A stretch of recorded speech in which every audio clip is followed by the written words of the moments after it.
ప్రకాశం barrage దగ్గర వేగంగా కొనసాగుతున్న బోట్ల వెలికితీత పని నీటి అడుగు భాగానికి వెళ్లి బోట్లను కట్ చేస్తున్న పరిస్థితి కనబడుతోంది. విశాఖపట్నం నుంచి వచ్చిన 13 మంది సభ్యుల బృందం అక్కడ ప్రస్తుతం పనులు చేస్తోంది. అయితే 13 మందిలో సుమారుగా 10 మంది స్కూబా డైవింగ్ స్పెషల్ టీమ్ గా తెలుస్తోంది.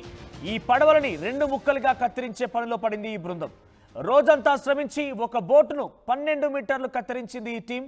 గతంలో పాపికొండల దగ్గర కూడా కచ్చలూరు ప్రాంతంలో ఒక ప్రమాదం జరిగింది. అప్పుడు ఒక లాంచ్ నీటిలో మునిగిపోయింది, గోదావరిలో ఇరుక్కుపోయింది. ఈ నేపథ్యంలో వాటిని వెలికి తీసే పనిలో కూడా ఇదే టీం నిమగ్నమైంది. ఇప్పటికే బోట్లను వెలికి తీతకు 2 టీములు విఫలయత్నం చెందాయి. మొదట క్రేన్ల సహాయంతో కొంత దాన్ని పైకి లేపేందుకు ప్రయత్నం చేశారు. నిన్న ఎయిర్ బెలూన్ టెక్నాలజీ అంటూ కూడా అందరికీ చూపించారు. తాజాగా ఇప్పుడు 3వ టీం వచ్చింది. బోట్లను కత్తిరించి వాటిని బయటకు తీసుకొచ్చేందుకు ప్రయత్నం చేస్తోంది. ఇక కచ్చలూరు పద్ధతిలోనే ప్రకాశం బ్యారేజ్ వద్ద బోట్లను తొలగించే ప్రయత్నం కొనసాగుతోంది. సో ప్రజెంట్ బ్యారేజీ దగ్గర 4 బోట్లున్నాయి. వాటిని ఇప్పటికే క్రేన్ల సహాయంతో బ్యారేజీ నుంచి పైకి లేపే ప్రయత్నం మొదట చేశారు, కానీ అది విఫలయత్నమైంది. నిన్న కూడా కొంత ఎయిర్ బెలూన్ టెక్నాలజీ సహాయంతో మొదట ఆ గ్యాస్ కట్టర్లతోని బోట్లను కత్తిరించి లేపాలని చూశారు, కానీ అది కూడా విఫలయత్నమైంది. ప్రజెంట్ స్కూబా డైవింగ్ అంటే నిన్న వెళ్ళిన వారు కొంత లోపలికి వెళ్ళిన తర్వాత కొంత ఇబ్బంది పడ్డారు, కానీ ఈ రోజు వెళ్ళిన వారంతా కూడా చాలా స్పెషలైజ్డ్ టీమ్గా తెలుస్తోంది. 10 మంది స్కూబా డ్రైవింగ్కి స్పెషలిస్ట్గా తెలుస్తోంది. గతంలో గోదావరి వద్ద కచ్చలూరు ప్రాంతంలో ఒక లాంచ్ ఇరుక్కున్న నేపథ్యంలో కూడా ఇదే టీం అక్కడ వర్క్ చేసింది. అక్కడ వర్క్ చేసి ఆ రోజు ఆ బోట్ని బయటికి తీసింది. తాజాగా ప్రకాశం బ్యారేజ్ దగ్గర ఆ 4 బోట్లను కూడా ఈరోజు ఇదే టీం బయటికి తీయబోతోంది. ప్రకాశం బ్యారేజ్ దగ్గర నుంచి మా ప్రతినిధి కృష్ణమోహన్ అందుబాటులో ఉన్నారు, senior journalist. S Krishnamohan sir, ఎటువంటి పనులు కొనసాగుతున్నాయి? ఇప్పటికే 2 టీం విఫలయత్నం అయ్యాయి. సో 3వ టీం ఎటువంటి పనులు చేపట్టబోతోంది? ఇది సక్సెస్ అవుతుందా? ఎస్ మనోజ్, డెఫినెట్గా సాధ్యమైనంత వరకు ఈరోజు రేపటి లోపల ఈ బోట్లను వెలికి తీసే ప్రక్రియ అయితే పూర్తి చేస్తామని అధికారులు ఆ దిశగానే నిన్నటి నుంచి కూడా విశ్వ ప్రయత్నం అయితే చేస్తున్నారు. ఇప్పటికే 2 టీంలతో పాటు 3వ టీం కూడా రంగంలో దిగిన పరిస్థితి అయితే మనం చూస్తున్నాం. అయితే అధికారులు మనం కానీ చూసుకుంటే ఇక్కడ పూర్తి స్థాయిగా ఒకసారి మీకు ఆడ వెల్డింగ్తో చేసి కట్లు ఏ విధంగా చేస్తున్నారు ప్రయత్నం కూడా నేను మీకు చూపించే ప్రయత్నం అయితే చేస్తున్నాను. మనం కానీ చూస్తే ఇక్కడ పూర్తిగా కూడా ఇక్కడ నుంచి అక్కడ వెల్డింగ్ చేస్తూ ఆ బోటుని సగానికి కట్ చేస్తున్న పరిస్థితి అయితే ఉంది. ఇప్పటికీ 13-14 అడుగుల వరకు కట్ చేసిన పరిస్థితి అయితే మనం ఉంది. సో దాన్ని పూర్తిగా కూడా దాన్ని కట్ చేసే ప్రయత్నం అయితే చేస్తున్నారు. దాన్ని కట్ చేసిన తర్వాత బోటుని సగానికి కట్ చేసిన తర్వాత మరోసారి ఆ బోటుని బయటికి లాగే ప్రయత్నం అయితే జరుగుతుంది. కానీ ఆ ప్రయత్నం ఎంతవరకు వర్కౌట్ అవుతుంది అనేది చూడాలి. అంటే ఇప్పటికే ఎంత లోతున ఉంది, ఇప్పటికీ 40,000 క్యూసెక్ల నీళ్లు బయటికి వస్తున్న పరిస్థితి అయితే ప్రవాహం వస్తూ ఉంది. ఇన్ఫ్లో చాలా వరకు కూడా ఇన్ఫ్లో తగ్గిన పరిస్థితి కాబట్టి పనులకి పెద్దగా ఆటంకాలు అయితే లేవు అనేది సాధ్యమైనంత త్వరగా మేము ఈ వ్యవహారాన్ని బహుశా ఈరోజు రేపటి లోపల పూర్తి చేస్తామని చెప్పి చెప్తున్నప్పటికీ మరోవైపు కేంద్ర బృందం కూడా మరి కాసేపట్లో ఇదే ప్రకాశం బ్యారేజ్కి చేరుకునే ప్రయత్నం అయితే చేస్తుంది. బృందం కూడా ఇక్కడికి చేరుకున్న ప్రయత్నం కూడా వచ్చింది. వాళ్ళు కూడా ఇక్కడికి వచ్చి ఆ వ్యవహారాన్ని మొత్తం కూడా చూస్తున్నారు. బృందం ఇప్పుడే చేరుకుంది ప్రకాశం బ్యారేజ్ మీదకి. సో ప్రకాశం బ్యారేజ్కి సెంట్రలైజ్డ్ టీము ఇక్కడ చేరుకుంది. అధికారులు పూర్తిగా కూడా వాళ్ళకి ఏం జరుగుతుంది, అసలు ఏం జరిగింది అనే అంశాన్ని వివరించే ప్రయత్నం అయితే చేస్తున్న పరిస్థితిని మనం చూడొచ్చు. పూర్తిగా కూడా ఇక్కడ నుంచి ఇక్కడ జరుగుతున్న సెంట్రల్ టీంకి పూర్తిగా కూడా ఆయన ఇక్కడ ఇరిగేషన్ ఈఎన్సీ పూర్తిగా వివరించే ప్రయత్నం అయితే చేస్తున్నారు. అసలుకి బ్యారేజీకి సంబంధించి ఏం జరిగింది, అసలు బ్యారేజీకి సంబంధించిన వ్యవహారంలో ఎక్కడ ల్యాప్సెస్ జరిగింది అనే వ్యవహారాన్ని కూడా కొంత చూపించే ప్రయత్నం అయితే సెంట్రల్ టీం చేస్తున్న పరిస్థితి మనం చూడొచ్చు. అధికారులకి పూర్తిగా కూడా వినిపిస్తున్నారు. వీళ్ళందరూ ఢిల్లీ నుంచి ఇక్కడికి చేరుకున్నారు. Irrigation command of area map west Godavari and Krishna Guntur డిస్ట్రిక్ట్కి సంబంధించి బే ఆఫ్ బెంగాల్కి సంబంధించి కావచ్చు, ఇతర ఆహారాల్లో ఏ విధంగా వీటిల్ని జరిగింది, డ్యామేజ్ అసలు వాటర్ ఎక్కడి నుంచి వచ్చింది, తర్వాత బ్యారేజ్కి ఉన్న ముప్పు ఏంటి, వీటన్నిటికి సంబంధించి పూర్తిగా కూడా నివేదికను ఇక్కడ సెంట్రల్ టీంకి వివరిస్తున్నారు ఇరిగేషన్ ఈఎన్సీ వెంకటేశ్వరరావు.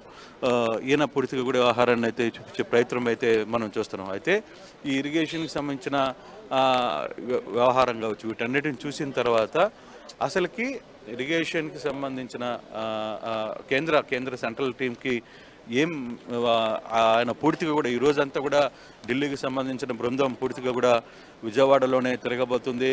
కేంద్రానికి ఒక నివేదిక ఇవ్వాల్సిన పరిస్థితి ఉంది. ఆ నివేదికలో ఏమేమి ఇస్తున్నారు అనేది కూడా చూడాలి. బృందంతో పాటు జిల్లా కలెక్టర్ సృజన కూడా ఇక్కడికి చేరుకున్నారు.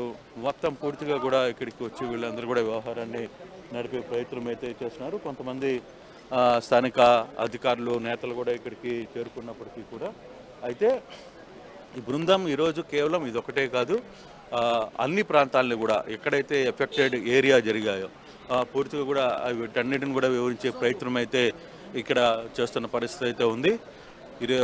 సెంట్రల్ టీం ప్రకాశం బ్యారేజ్ మీదకి చేరుకుని ఇక్కడి నుంచి పూర్తి వివరాలని అందించే ప్రయత్నం ఇక్కడ ఉన్న అధికారులు వాళ్ళకి క్లీన్గా ఎక్స్ప్లెయిన్ చేస్తున్నారు.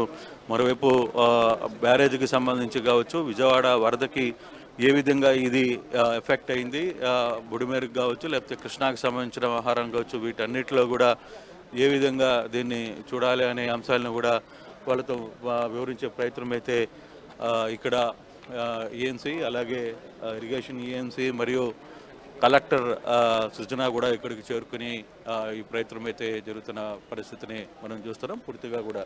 అయితే మరోవైపు కట్టర్ సహాయంతో బోట్లను రెండులుగా చీల్చి వాటిని బయటికి లాగుతారు, ఎయిర్ బెలూన్ సహాయంతో బయటికి లేపుతారంటూ కూడా అందరూ ఊహించారు.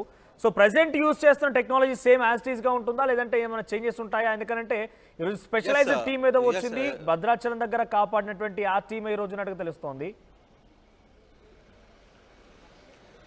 ఖచ్చితంగా అదే టీము ఇప్పుడు పూర్తిగా కూడా పాల్గొంటుంది. నిన్నటి వరకు కూడా భద్రాచలం తర్వాత పాపికొండలు సమయంలో కూడా ఎవరైతే పాల్గొన్నారో వాళ్ళది. అయితే ఇక్కడ సమస్య ఏంటంటే ముందు ఈ బోటుని కట్ చేయాల్సిన పరిస్థితి అయితే ఉంది మనోజ్.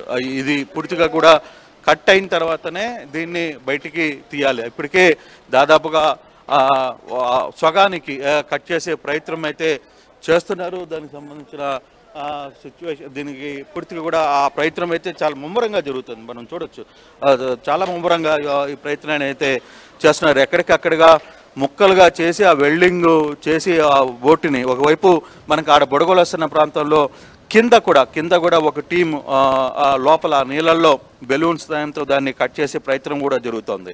పైన ఒక టీం బోటుని కట్ చేస్తుంటే కింద మీరు బొడగలుగా చూసుకుంటే నీటి లోపల కొన్ని అక్కడ ఒక టీం అండర్ గ్రౌండ్లో ఉండి అక్కడ నుంచి గ్యాస్తో కట్ చేసే ప్రయత్నం కూడా జరుగుతుంది. అంటే ఇది ఎంతవరకు స్పీడ్గా అంటే బహుశా ఈ రోజు లోపల దాన్ని సగానికి సగం కట్ చేస్తారో అనే ఒక సమాచారం వస్తున్నప్పటికీ కూడా కానీ ఇప్పుడు కట్ చేసిన తర్వాత దాన్ని బయటికి తీయాలి. ఇప్పుడు దాదాపుగా 40 టన్నులు ఉన్న ఈ పరిణామం, ఈ 40 టన్నులు ఉన్న ఈ బోటుని పూర్తిగా కూడా తొలగించాలి. ఇది ఈ సాయంత్రానికి వచ్చే పరిస్థితి అయితే ఉంటుందని భావిస్తున్నారు. కానీ అది ఈరోజు సాయంత్రానికి వీలవుతుందా లేదా అనేది కూడా చూడాల్సిన పరిస్థితి అయితే ఉంది. అంటే ఒక్క బోట్ కట్టడానికి ఎంత సమయం పట్టే అవకాశం ఉంది? చాలా మంది అక్కడ డిప్లాయ్ ఉన్నారు, టీం మొత్తం కూడా అదే వర్క్ చేస్తుంది. బోట్ కట్టడానికి ఎంత సమయం పట్టే అవకాశం కనబడుతుంది? అంటే దాదాపుగా ఒక బోటుకి ఒక రోజు పట్టే పరిస్థితి అయితే ఉంది. అంటే ముందు ఈ బోటుని కానీ ఇప్పుడు అడ్డంగా ఉన్న ఇప్పుడు ఏదైతే మనం చూసామో ఆ బోటుని కానీ కొంత కట్ చేసి ఒక భాగాన్ని విడదీస్తే అప్పుడు మిగతా బోటుకి నుంచి కొంత బయటికి లాగేందుకు ప్రయత్నం జరగచ్చు అనేది కొంత సమాచారం ఉంది. ఆ దిశగా ఒక బోటుని బయటికి తీసే ప్రయత్నం అయితే చేస్తున్నారు. మరోవైపు మనం చూసుకుంటే ఇప్పటికే ఇక్కడున్న నిన్న కొట్టుకుని వచ్చిన బోట్లలో ఒక బోటు అవతల ప్రాంతానికి కొట్టుకుని వచ్చేసిన పరిస్థితి కూడా చూడొచ్చు. అది నీళ్లు తగ్గాయి కాబట్టి ఈరోజు బయటికి చాలా స్పష్టంగా కనపడుతోంది కూడా ఆ బోటు. అంటే దిగువ ప్రాంతానికి ఈ బోటు కూడా ఇక్కడికి కొట్టుకొని వచ్చిన పరిస్థితి అయితే ఉంది. గతంలో కూడా ఇది గేట్ల మధ్య ఎరుకున్నప్పుడు బై ఫోర్స్లో దాన్ని లాగి పక్కకు వదిలారు. ఇప్పుడు అది ఆ ప్రాంతానికి అలాగే ఉంది. ఆ బోటుని బయటికి కూడా తీయలేదు. గతంలో జరిగిన ఆ బోట్లప్పుడు కూడా అది ఆ విధంగానే నిలబడిపోయిన పరిస్థితి. ఇప్పుడు ఈ బోటుని ఎలా తొలగిస్తారనే అంశాన్ని మీదనే ఇప్పుడు పెద్ద చర్చ జరుగుతోంది. మరోవైపు కేంద్ర టీం కూడా ఇదే వ్యవహారానికి సంబంధించి ముందుకు వచ్చారు. వాళ్ళందరూ కూడా ఇప్పుడు ప్రకాశం బ్యారేజ్ మీద జరుగుతున్న పనులు కావచ్చు, వీటన్నిటికి సంబంధించిన వ్యవహారాన్ని చాలా క్లియర్గా వాళ్ళు మాట్లాడే ప్రయత్నం చేస్తున్నప్పటికీ ఈజ్ ఇట్ పాసిబుల్ అవుతుందా లేదా అనే అంశాన్ని కూడా గమనించాల్సిన పరిస్థితి అయితే ఉంది. దీంట్లో ఎంతవరకు ముందుకు సాగుతుంది, ఏ విధంగా ఈ బోట్ పనులు ఎంతవరకు పూర్తవుతాయో మాట్లాడే ప్రయత్నం అయితే ఇక్కడ ఉన్న టీము బ్రదర్ ఇట్లండి బ్రదర్ ఒక్క నిమిషం తెలియదా.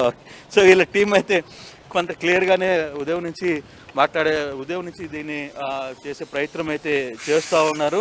ఇప్పటికీ సగం వరకు కట్ చేసిన పరిస్థితి అయితే ఉంది, సగం దీన్ని బయటికి తీసే ప్రయత్నం అయితే జరుగుతోంది. మరోవైపు ఇన్సైడ్ నుంచి కూడా బలూన్ సాయంతో దాన్ని లోపల అండర్ గ్రౌండ్లో కూడా దాన్ని కట్ చేసే ప్రయత్నం అయితే చేస్తున్నారు.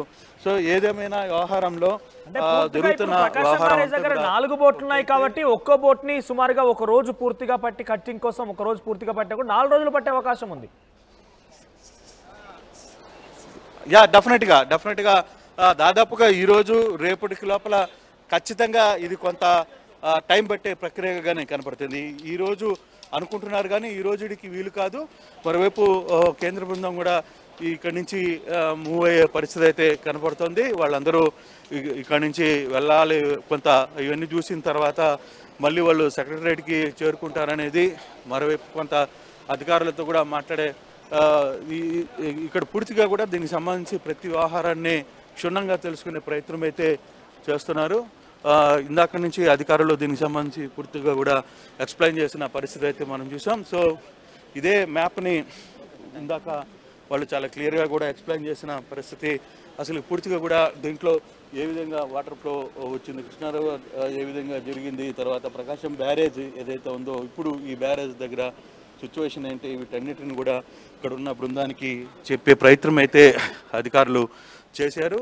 సో వాళ్ళందరూ కూడా ఇంకా అధికారులతో మాట్లాడుతున్నారు. ఎక్కడెక్కడ 69వ గేటు దగ్గర ఏదైతే డ్యామేజ్ జరిగిందో ఆ డ్యామేజ్ జరిగిన పరిస్థితిని వాళ్ళు అధికారులకి చెప్పే ప్రయత్నం అయితే చేస్తున్నారు. మరోవైపు సెంట్రల్ వైట్ని ఏ విధంగా అమర్చారు వీటన్నిటిని ఇక్కడికి చూపించే ప్రయత్నం కూడా కేంద్ర బృందానికి ఇక్కడ ఉన్న అధికారులు చూపించే ప్రయత్నం అయితే చేస్తున్నారు. అయితే ఇప్పుడు ఈ బోట్లని ఇప్పటికిప్పుడు తరలించి వీళ్ళని కట్ చేసిన బోట్లని ఎంతవరకు తరలిస్తుంది, ఈరోజు అవుద్దా రేపు అవుద్దా అనేది మాత్రం ఖచ్చితంగా చెప్పలేమనేది అధికారులు అయితే ఒక ప్రాథమిక అంచనాకైతే వచ్చారు.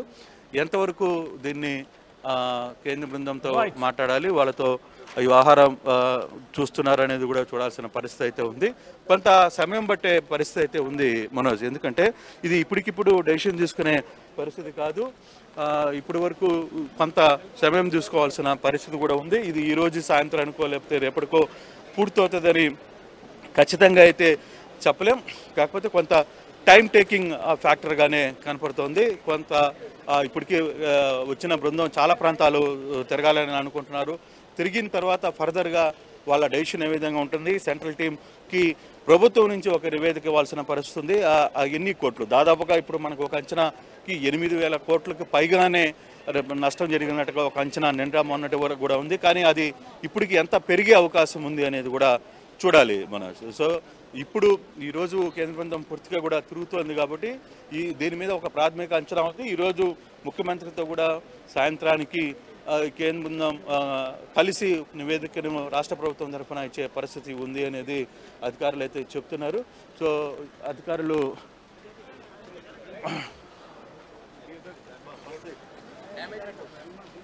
సో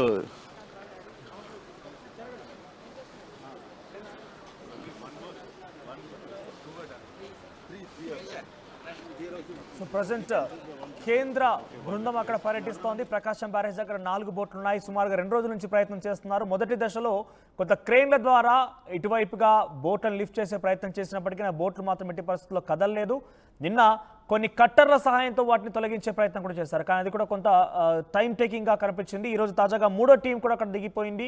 గతంలో భద్రాచలం దగ్గర ఉన్నటువంటి పాపికొండల దగ్గర ఏదైతే లాంచ్ నీటికి మునిగిపోయిందో ఆ ఇరుక్కున్నటువంటి ఆ లాంచ్ను తీసే సమయంలో ఎవరైతే టీం అక్కడ పనిచేశారో అదే టీం ఎగ్జాక్ట్గా ఇప్పుడు ప్రకాశం బ్యారేజ్ దగ్గర పనిచేస్తారు. సుమారుగా 13 మంది బృందం ప్రజెంట్ ఈ బోట్లను 2 విభాగాలుగా 2 ముక్కలుగా చేసేందుకు ప్రయత్నం చేస్తోంది. సో సుమారుగా ఒక్కో బోట్ని 2 ముక్కలుగా చేయడానికి ఒక రోజు పూర్తి సమయం పట్టే అవకాశం ఉన్నట్టుగా తెలుస్తోంది. సో దీంతో 4 బోట్లను వెలికి తీయడానికి సుమారుగా 4 రోజులు పట్టబోతోంది. సో దీంట్లో 10 మంది స్కూబా డైవింగ్ చేసేటువంటి వ్యక్తులు కూడా చాలా స్పెషలిస్ట్ కూడా ఉన్నారు. ఎస్, మీరు చూస్తున్నారు ఆర్టీవీ స్క్రీన్ పైన ఫస్ట్ బాక్స్ కనబడుతోంది. ఆ కట్టర్ల సాయంతో పై భాగాన్ని కొంత అంటే చాలా టైం టేకింగ్ ప్రాసెస్. ఎందుకంటే ఐరన్ని పూర్తిగా కూడా బోట్ మొత్తం కూడా ముక్కలుగా చేయడం అంటే చుట్టూ సర్కిల్, రౌండ్ ద సర్కిల్ కూడా బోట్ని మెల్లిమెల్లిగా దాన్ని కట్ చేయాల్సిన అవసరం ఉంటుంది. సో ఇక్కడ ప్రస్తుతం మా ప్రతినిధి కృష్ణమోహన్ చెప్తున్నట్టుగా ఒక బోట్ని తొలగించిన తర్వాత అది కొంత బోట్లు అంటే ఒక బోట్లు లిఫ్ట్ చేస్తున్న నేపథ్యంలో ఒకదానికి ఒకటి ఇంటర్లింకింగ్గా ఆల్రెడీ లోపల ఉన్నాయి కాబట్టి కష్టమైందన్నట్టుగా మొదటి రోజులో మనం చెప్పుకున్నాం. కాబట్టి ఇప్పుడు ఒక్క బోట్ని కట్ చేస్తే అవి కొంత మూవ్ అయిపోయే అవకాశం ఉంది. ఆ యొక్క జోడి ఏదైతే ఉందో లోపల నీళ్ళ మధ్యటువంటి ఆ జోడి విడిపోయే అవకాశం ఉంది. కాబట్టి తేలికపాటిగానే బయటికి వస్తాయేమో అని ఒక అంచనా కూడా అధికారులు వేస్తున్నారట. ప్రస్తుతం మరి చూడవచ్చు సెకండ్ బాక్స్ కనబడుతోంది. కొంతమంది కేంద్ర అధికారులు, కేంద్ర బృందం అక్కడ చేరుకుంది. మరి అక్కడ కటింగ్ సంబంధించిన దృశ్యాల్ని పరిశీలిస్తున్నారు. చాలామంది అధికారులు అక్కడ ప్రకాశం బ్యారేజ్ డ్యామ్ పైనే ఉన్నారు, బ్యారేజ్ పైనే ఉన్నారు. ప్రజెంట్ అక్కడ ఉన్నటువంటి సిచ్యువేషన్ని ఎప్పటికప్పుడు పర్యవేక్షిస్తున్నారు. ఒకసారి వారు మాట్లాడుతున్నారు, బహుశా వారు ఏం మాట్లాడుతున్నారు చూద్దాం.